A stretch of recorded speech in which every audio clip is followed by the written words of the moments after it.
La Première Guerre mondiale commence en 1914 et s'achève en 1918. Elle oppose les empires centraux, Allemagne, Autriche-Hongrie et leurs alliés, aux pays de l'Entente menés par la France, le Royaume-Uni et la Russie. Si elle concerne principalement l'Europe, cette guerre est aussi mondiale pour plusieurs raisons. La première est que les combats s'étendent aux colonies européennes en Asie et en Afrique. La seconde est l'entrée en guerre des États-Unis ou encore du Japon. Ce conflit qui dure 4 ans est marqué par la guerre de tranchées. Les combats s'achèvent le 11 novembre 1918. La paix est signée en juin 1919 avec le traité de Versailles, qui consacre la défaite de l'Allemagne et de son camp. Cette guerre est marquée par des violences qui touchent aussi bien les soldats que les civils. Sur le front, les soldats connaissent une forme de violence inédite liée à la guerre de tranchées. Des armes nouvelles sont mises au point, telles que les grenades et les gaz, et déciment les hommes lors des assauts et des bombardements. Ils doivent aussi faire face à des conditions de vie très difficiles, liées à la boue, aux rats ou encore au manque d'hygiène, d'eau ou de sommeil.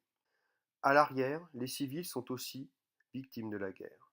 Ils subissent des bombardements et des pénuries, et dans les territoires occupés, ils doivent aussi faire face à des déplacements forcés vers des camps de travail ou d'internement. Dans l'Empire ottoman, les Turcs mettent en œuvre le génocide arménien en 1915 et tuent la moitié de cette minorité de leur empire, soit 1 million de personnes. Cette guerre modifie aussi les sociétés, qui donnent tout pour la victoire. Elle participe à l'effort de guerre avec la mobilisation des femmes qui remplacent les hommes dans les usines ou dans les champs. Cette mobilisation est soutenue par une intense propagande des États. La fin de la guerre est marquée par les révolutions russes de 1917 qui amènent Lénine et les communistes au pouvoir en Russie et déstabilisent les pays d'Europe de l'Est au lendemain du conflit.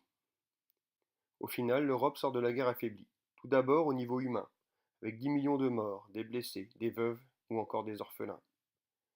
Ensuite, au niveau économique, à cause des destructions et de l'endettement des pays européens. Et enfin, au niveau politique, avec une Allemagne humiliée par les traités de paix et des nouveaux pays créés à l'est de l'Europe qui restent des constructions fragiles.